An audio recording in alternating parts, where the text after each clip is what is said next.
Welcome, everyone. This is Ali Amagasu on Cloud Unfiltered. Today, we are happy to have a guest that I saw several months ago, and I was so impressed with him on stage that I asked him to be on the show. It's been quite a while, and we're so excited to get together with him. His name is Tony Campbell. He's with CoreOS, and he is their Director of Field Engineering. Welcome, Tony. Hey, thank you. So glad to be here, Ali. I really appreciate the invite. It's good to hang out with you and Valid today. Great. Thank you for being on. And naturally, as always, Valid is here, or as sometimes, I shouldn't say as always, as sometimes Valid is here to provide a technical perspective and enrich the line of questioning. So thank you, Valid, for joining. Here. Hi, Ali. Hi, Tony. Hi. Hello. So, Tony, if you've heard this show before, the way we typically like to start is we want to find out, what was your path to tech? Why do you work in this industry? How did you get here? Was it a passion from the time you were in diapers, or did it start late? Oh, wow. My path to tech. So it all started because I wanted to be an actor. Okay. Not the typical path that we hear. Yeah, I thought I'd throw that out at you, right? So, yeah, I've had a very interesting path and journey into tech. I grew up in Silicon Valley, grew up in the Bay Area, a little town called Redwood City. So all those big companies were around me. Had an opportunity to intern with those companies, but I thought I was going to be an actor, right? So I was going to go in and do theater, right? But on the side, I was doing a little work with a company out there and got to get exposed to programming. Started learning about web pages, and I was like, that's cool. That seems like a creative outlet. You know, the actor side of me, the creative side of me.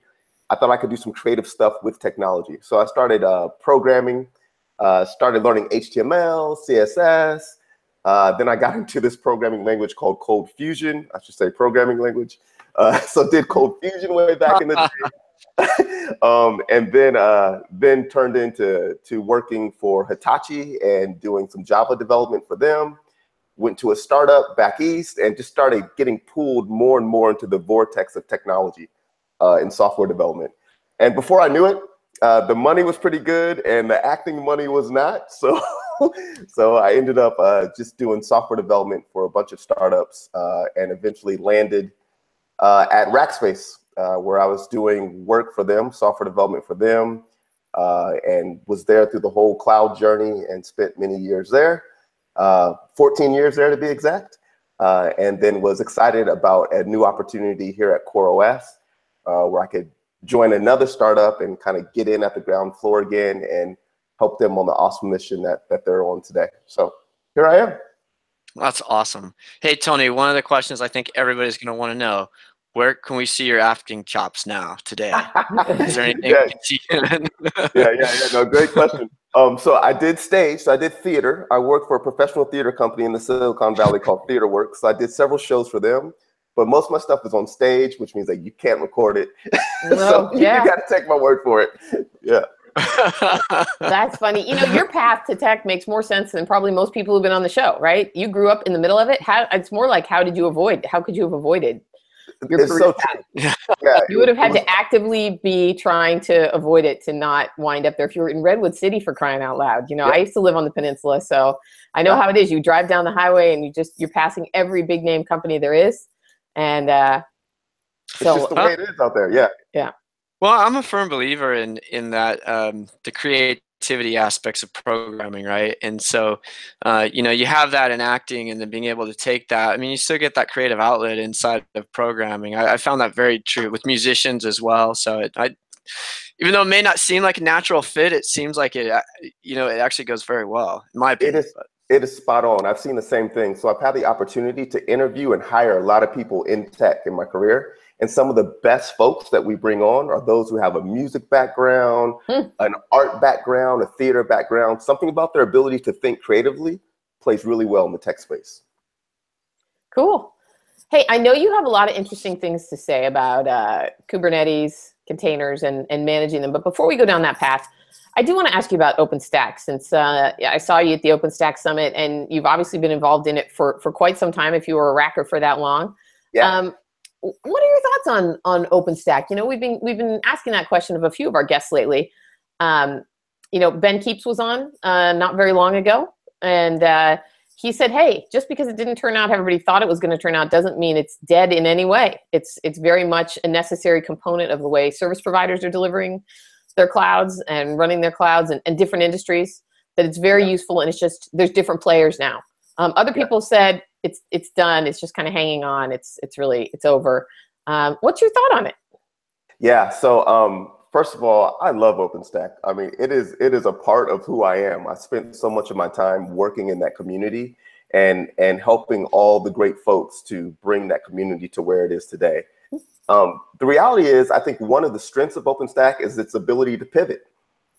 There's been so many different things that have come at that community, and they've just been able to pivot and kind of roll with the punches. And I think we're at that stage now in the OpenStack community where we're continuing to define what is our sweet spot and what should we really focus on. I do think a lot of the excitement around the community brought a lot of players on board and doing a lot of different things where we may have lost some focus.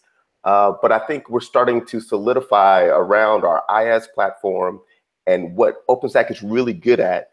And in my new role, I find it quite interesting to see how Kubernetes and OpenStack now are being played together a lot, where there's a lot of customers trying to use those two technologies together. So love OpenStack, and I believe in their ability to figure it out and kind of roll with the punches. What about them moving away from the Big Tent? I heard that recently, that they're kind of stepping away from that. Do you think that's smart? It's interesting because I remember when the Big Tent was announced. Oh, here's the Big Tent, like it's a new thing. And I was like, just kidding. Yeah, I do think it's smart. I do think focus is going to be key for OpenStack, and being able to define what is OpenStack and to be able to focus on those core deliverables. I think is going to be key for the success of the company, the project. Sorry. Cool. All right, so I appreciate you going down that path with me. So let's talk a little bit more about the technology that you're focused on, which I know is Kubernetes, right? Yep, correct. Go ahead. I was going to say, yeah, so Kubernetes, so coming from the OpenStack world to Kubernetes, it was really an eye-opener for me, because the one thing about Kubernetes that has really amazed me is that, probably because so much of it was developed under Google, but the way that things just kind of fit together and flow together and just work very cleanly. That was a really nice surprise when I started working with the Kubernetes technology, how far along it was as far as just usability and things just kind of working the way you expect them to work. Yeah. And what has your involvement been? So what are you doing with Kubernetes? What is your company doing with Kubernetes? Glad you asked, Ali. So as you mentioned, I work for CoreOS. And what CoreOS is, we have an enterprise Kubernetes offer. But our roots to Kubernetes go back many years, long before I was there. And so we started our company with a product called Container Linux. Back then, it was called CoreOS. That was actually the name of the product. And it was an operating system that was designed for running containers. So it was a real stripped down operating system with the kernel, and everything else was supposed to run on top in containers. So there's no package manager. You weren't pulling down libraries. Everything was intended to run inside of containers. So that's where we started. In order to start Container Linux, we needed a way for distributed computing for all of those nodes, all those containers to be able to be orchestrated and talk to each other. So we had a product called Fleet. This is before Kubernetes became open source. So it was very similar to what Kubernetes was, but we were trying to roll our own. And then Google said, hey, take a look at this thing we have. We're going to open source it. And we're like, there it is. That's what we needed. That's what we were trying to build. We're going to pivot and go to that. But some people may know CoreOS as the creators of etcd. So there's a ton of open source products we've created, but one is etcd. And etcd is an open source key value store that powers all Kubernetes clusters. So state for every Kubernetes cluster is stored in an etcd database. And that's a piece of open source software brought to you by CoreOS. Got it. And I can go on and on and on, yeah. But I'll let you. Like, because everybody's using etcd for Kubernetes. And so you guys just, it was like a swap thing then, I guess, right? They said, all right, we'll take Fleet out and put in Kubernetes. And then I guess we'll give you guys etcd. But so Kubernetes was based on etcd though already, right? Yeah, the folks in Google, as far as I understand, were I don't know if it's after it went open source or if they were using it internally in Google. That I'm not sure of. But from the very early days of Kubernetes, it's always been based upon etcd as its key value store. And that thing has grown and scaled very well. It is open source, but lead developers are with CoreOS. And we're working really hard to keep that thing scaling for all these Kubernetes clusters that are using it. Yeah, just it's really excellent. Cool technology. Yeah. So, I mean, you hear a lot about containers. We're hearing it all the time. I don't think you can avoid it at OpenStack or any other conference these days. It seems like half the tracks are about containers. Yes. And Kubernetes is certainly emerging as one of the most loved flavors of containers. Yeah. So if containers are so great and they allow all this continuous development and continuous innovation, why do you need to do anything else to them? What are the challenges that are inherent with containers that make management platforms interesting? Yeah, so the thing about containers is they're often married with this idea of microservices. Now, they don't have to be, right? You can have a container and take a monolithic app and plop it in that container and go about your way, right? But usually they are coupled with microservices, meaning that we're taking our applications, right?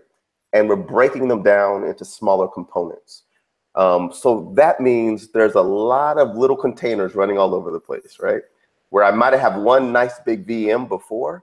Yeah. Now I've got a ton of containers running all over my infrastructure. Like how many is a ton? Like say you had a big old app, like what would be a typical breakdown? Does it become 20 microservices? Does it become 100 microservices?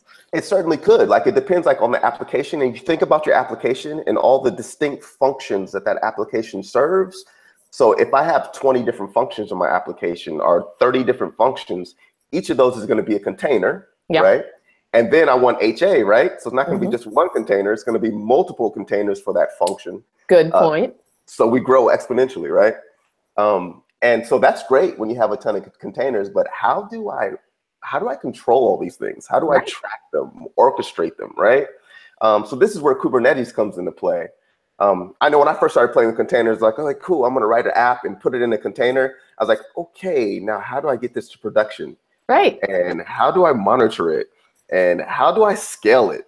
And like all those questions come into play. And that's where Kubernetes comes to the rescue, because it has all that capability baked into it, which I think is really exciting. It becomes a platform for managing this massive fleet of containers. And I can do it with the same way across all my applications, a standard API. So this is why everybody's just so excited about Kubernetes and its ability to really have an impact on the enterprise. Nice. So it makes it easier to scale. Does it remove kind of any of the tedious little setup requirements, or when you're when you're working in a container, I assume you have to do something to get it set up, ready to use and to deploy. Does Kubernetes kind of offload any of that, or is that still something you have to do? Yeah, so containers are based upon images. So this is it's another shift in thinking, I believe, too, with containers. So before containers, when we were working with VMs, you would stand up your application, and it wasn't, after the application was up and running, it wasn't uncommon to reach into that application and make changes. The application was mutable. It was not off limits. Like you could use Chef or Puppet or Ansible to go in and configure it. But even after that, you would sometimes shell into that application and change the configuration. You would actually make changes to the app. And we've moved away from this with containers, where things are now more immutable. So once the app is running, you let it run. If I need to make a change, I destroy that container and bring up a new container. So to answer your question, with containers, we're using these images, which are ideally immutable. If I need to change that image, I create a new version of it, a new tag of it, right? Okay. So all that's still the same. There's not a whole lot there that I'm getting from Kubernetes that allows me to manage those images. Now, I will say that CoreOS has another open source project where we have a container registry. And we offer that container registry as a SaaS and also as an enterprise product called Quay. But there's a ton of container registries out there that you can. Quay. Key. Oh, Ballard? Are we losing you? Oh, come back. We've almost got you back. Oh, there I am. Yeah. There you are. I've heard it. Yeah. Hey, sorry. Yeah, I've heard it pronounced key or something, but quay. That's how we're saying it. It's supposed to be key, right? It's a nautical term, I think, and I think Oh, the proper pronunciation is key, but everybody calls it quay. So we're kind of stuck with the. You're kind of giving over to the colloquial kind of pronunciation. Correct. That's funny. Yeah, that's what we are. It's like Ubuntu or Ubuntu. Yeah. I don't. Yeah. I was in South Africa teaching a class, and they were talking about. I was saying Ubuntu, and they were saying no, it's Ubuntu. So I still don't know if I say it right, but there's a way to pronounce it, right? And yeah. Well, sorry. Please continue. No, that's okay. That's okay. I think you did a great job of helping me understand that kind of what Kubernetes brings to the table versus maybe other containers and what some of the challenges are with managing them. So if that's the case, then what does CoreOS bring on top of that? You may have touched on it at the beginning, but now that you've broken it down, what's the next thing that CoreOS is adding that's making it easier still? Yes, great question. So there is a ton of goodness in Kubernetes out of the box that is available to everyone. And so what CoreOS does is there's a few things that we do with the upstream code base to kind of make it a little more enterprise ready. So the first thing I'll point out is that our product is based upon pure upstream Kubernetes. So we bring down Kubernetes and we're basically wrapping our products around it. So there's a couple things we do. First thing, we have an installer. But Kubernetes, there's multiple ways to install it. You can do it by hand, or you can use a bunch of the open source installers out there. But we have an installer, and it's a part of our product called Tectonic. So it just makes things a little easier to install. So that's one. Second is once you get this thing installed, an enterprise is going to want to make sure that their identity, meaning their users, those users' roles and permissions, all that can be tied into the cluster. So we allow for you to connect your LDAP or your OAuth and be able to connect that to your Kubernetes clusters. So those same groups that you have in your LDAP system, you can use them within your Kubernetes cluster. So that's one of the things we bring to the table for you. Also, we bring the ability to do automated updates, not automatic, but automated updates, right? So what we find is a lot of people want to do DIY Kubernetes. So say, hey, I can do this myself. I bring down Kubernetes, and they're all happy and everything's running great. Then they get to the point where they need to upgrade the thing. Yeah. Right? And that's where things can get a little sticky, right? Upgrading can be a pain, right?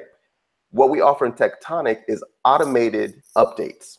So our customers are literally able to go into our console, into our GUI, and when a new version of Kubernetes comes out, or a new version of Tectonic comes out, our customers are able to push a button and have their cluster completely upgraded. Now, behind that button push is a ton of technology, right, in order to make that happen.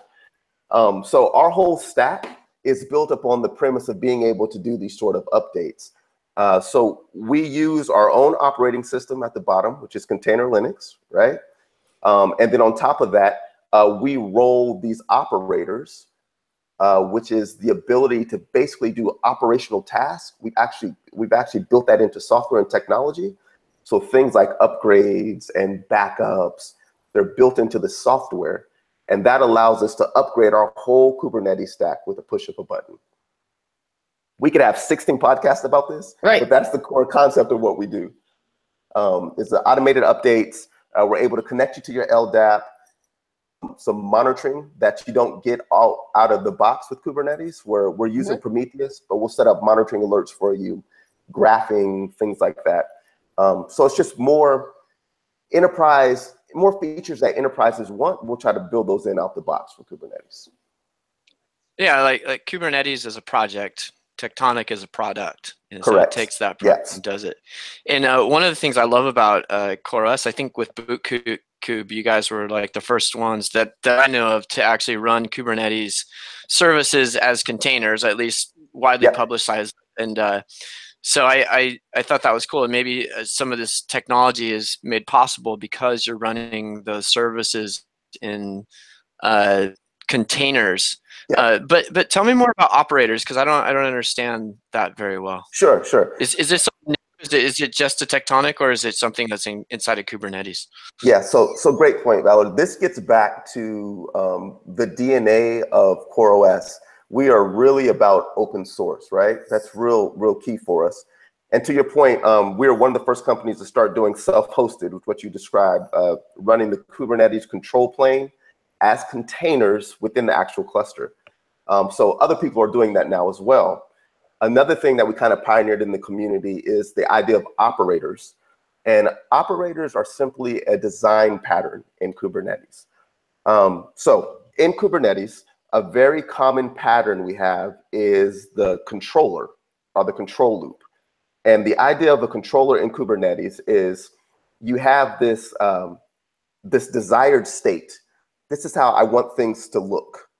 And then you have this actual state. This is how things look right now. And what a controller does is the controller looks at the desired state, and the controller looks at the actual state and tries to reconcile the two. Okay? So for example, if I said, I want to make sure I'm always wearing a blue shirt, right? A controller would watch me and say, okay, I need to make sure Tony's always wearing a blue shirt. So as soon as I take off this shirt and put on a red shirt, the controller would walk over to me, take off that red shirt, and put the blue shirt back on, right? This is what the controller does. It's constantly saying, you want it to look like X, I'm going to make sure it looks like X, right? Right. It's that control loop. So is that different than like a deployment or a replication controller? Like what? Yeah, great point. So my point is, yeah, we see these in Kubernetes all the time. You're exactly right. That's how a deployment works in Kubernetes. When you tell Kubernetes, I want 3 replicas of my application running, right? Kubernetes has this control loop that's watching the cluster.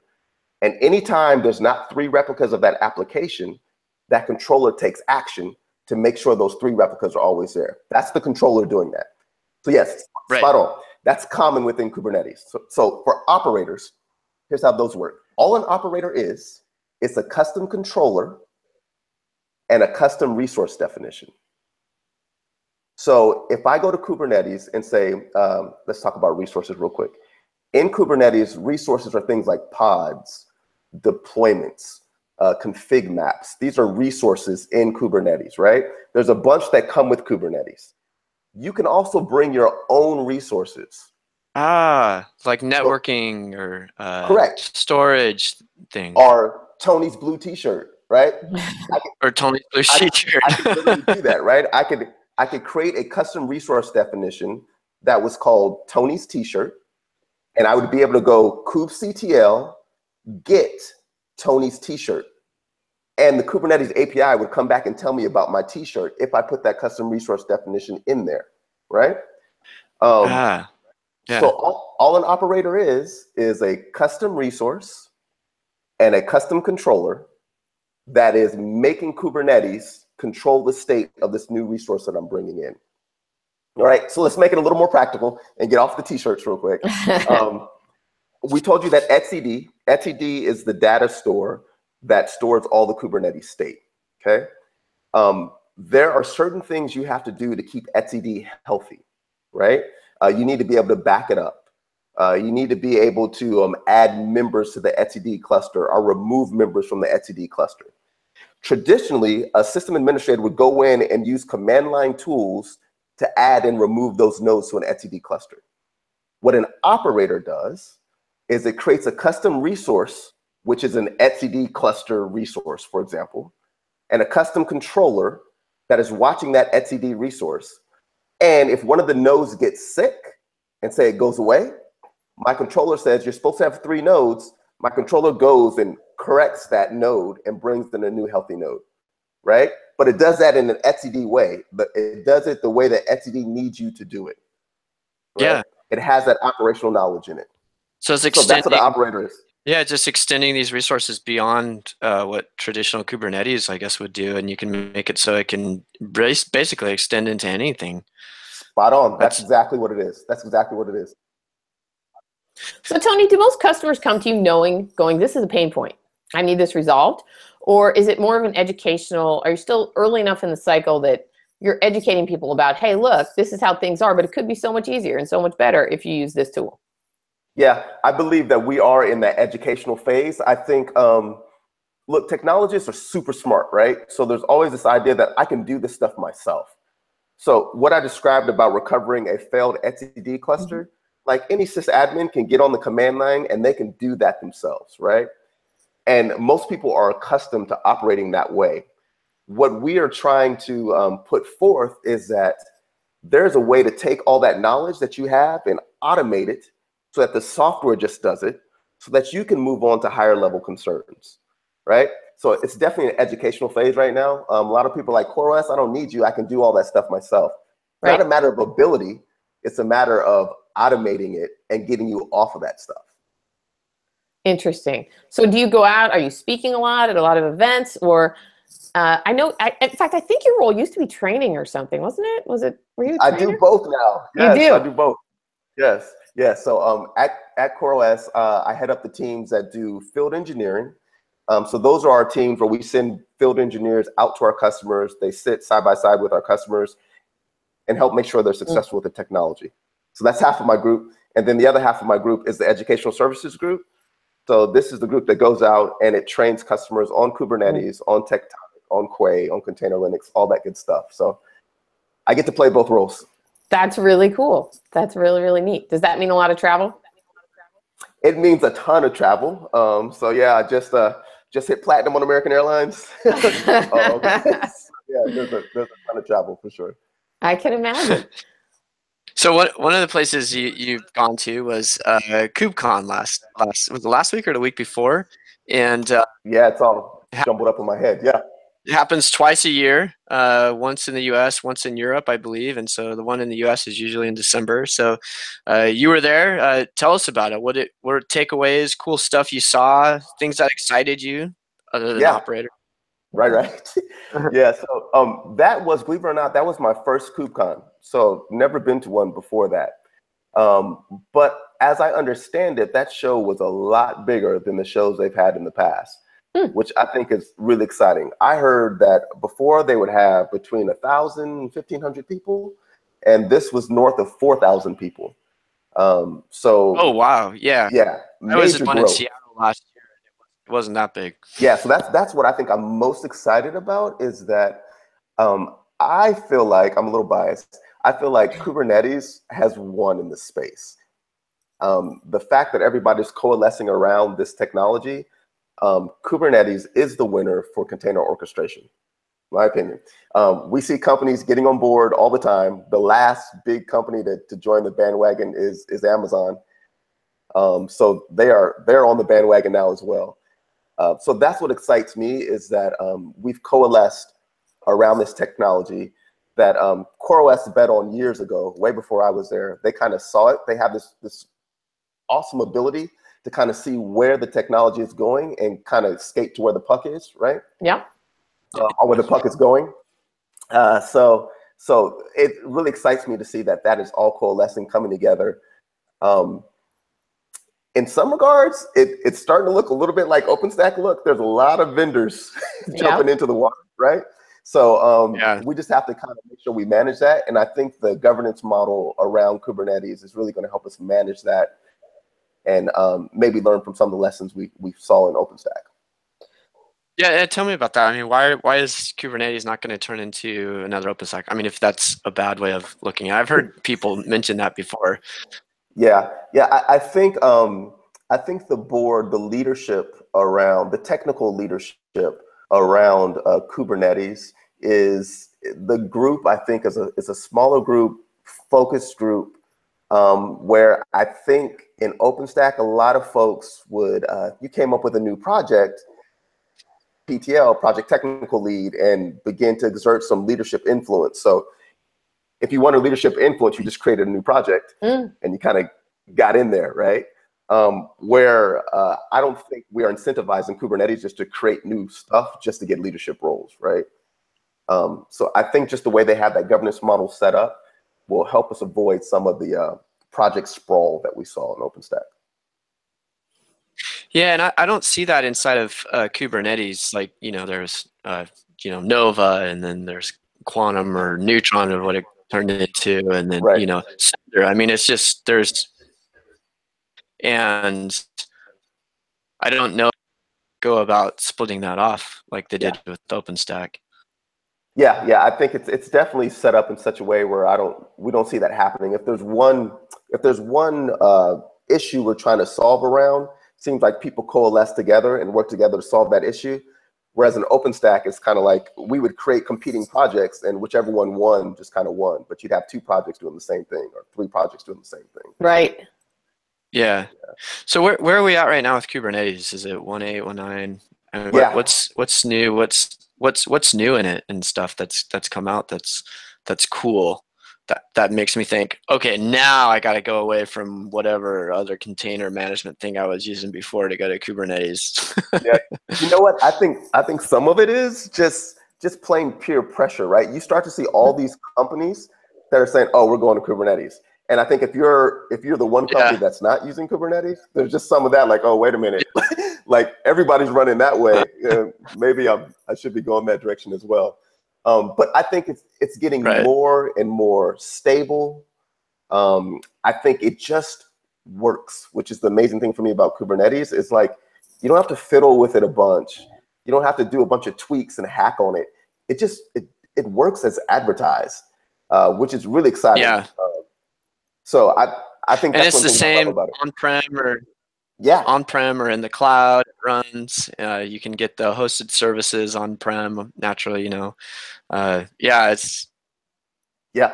scales. I mean, we know it scales because Google uses it, right? So it's just real powerful in that sense. Are you guys doing anything with the federations and stuff with it? Like, I haven't been really keeping up with that at all either. I mean, is there stuff going on there with federated Kubernetes clusters?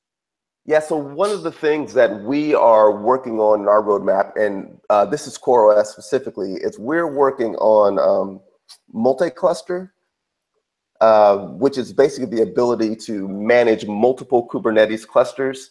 It's very similar to federation, but I think we're still trying to shake out like which way we're going with federation. But CoreOS is working on multi-cluster, so you have multiple customers. You'll be able to see them in a single pane of glass. I'll be able to take my RBAC rules and be able to federate that across all the clusters, so they're all working with the same permissions. That's right now stuff our customers are asking us for, but it's still on the roadmap, not landed yet. Approaches that different people are taking then to managing multi-Kubernetes clusters, and there isn't one blueprint that's won yet, or is that already happened? Yeah, I don't know if there's a clear winner yet. I believe there's a blueprint out there that people are looking at. I don't think what we're doing at CoreOS, I think we're still working to figure out if that blueprint is best, if we need to tweak that blueprint. So it's still in that kind of flux. Yeah. And so we're trying to code some things and try to make some prototypes so people can see what our point of view is on it. And then we'll just see the best approach wins in the community, which is great. So I'm hearing a lot of goodness here, like a lot of Kubernetes happiness, good conference, good community.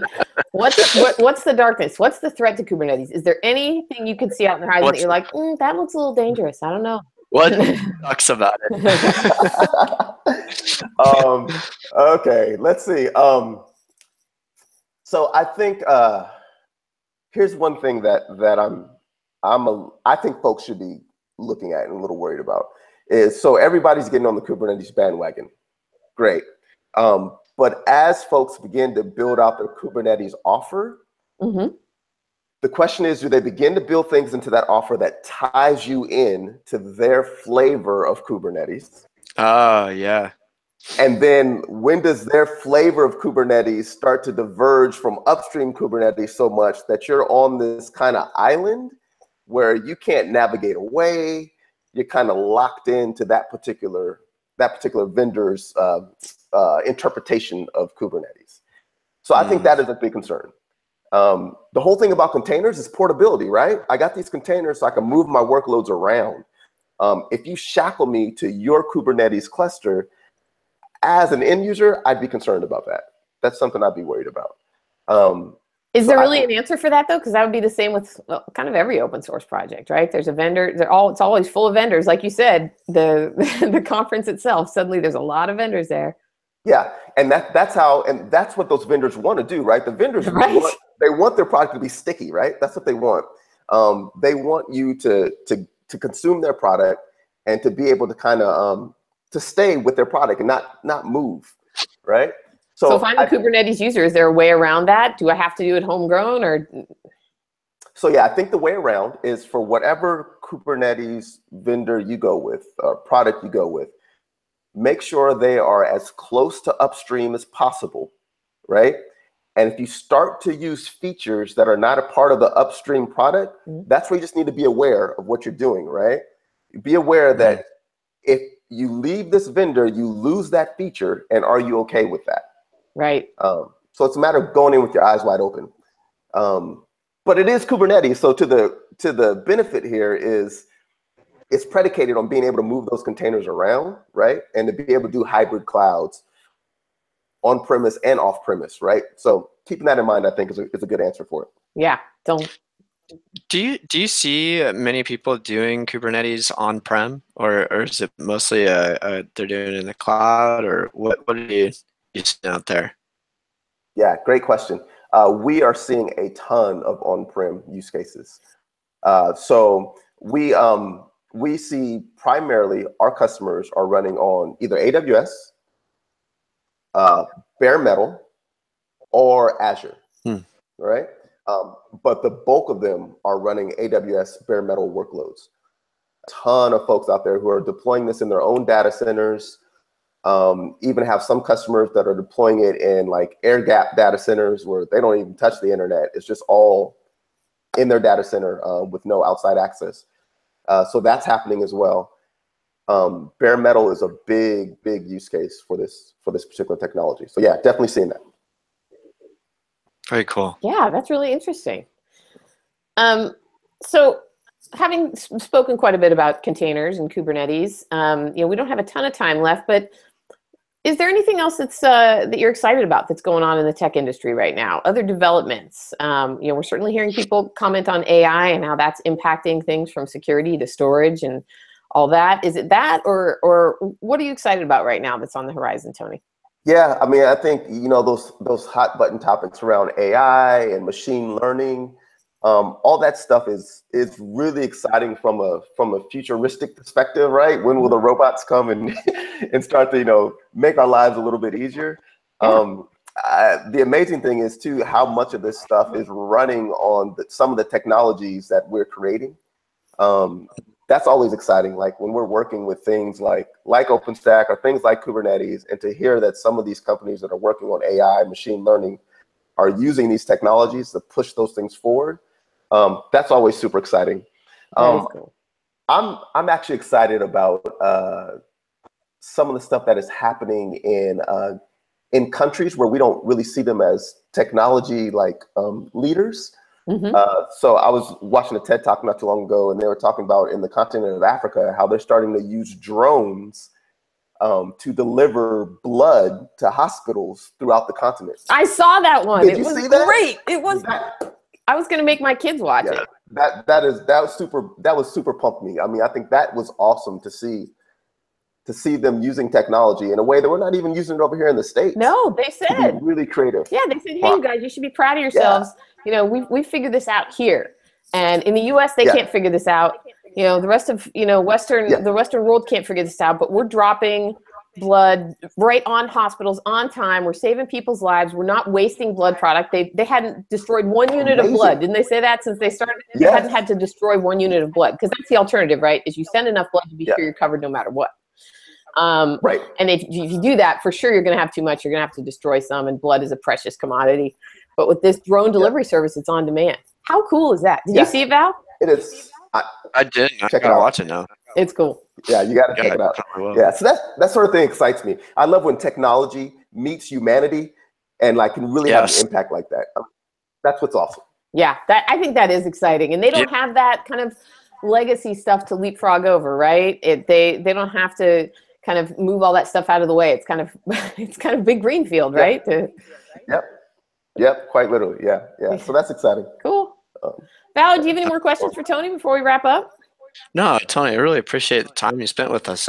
Interesting insights into Kubernetes. I learned a lot, about the operators and stuff like that, which I hadn't known before, and I think a lot of our listeners would have got. I hope a lot of our listeners got a lot out of that as well. Yeah, awesome. Thank you very much. We really appreciate it. And if any of our listeners want to follow you on Twitter, what's your Twitter handle? I'm at Tony on Topic. It's Tony on Topic. Tony on Topic. We already know that they cannot find you apparently on video in any of your acting forays. That's right. Not gonna happen. What about your next event appearance? Will you be speaking anywhere we should know about in the near future? Yeah, you know what? We did do a workshop at CoopCon, so y'all missed that already.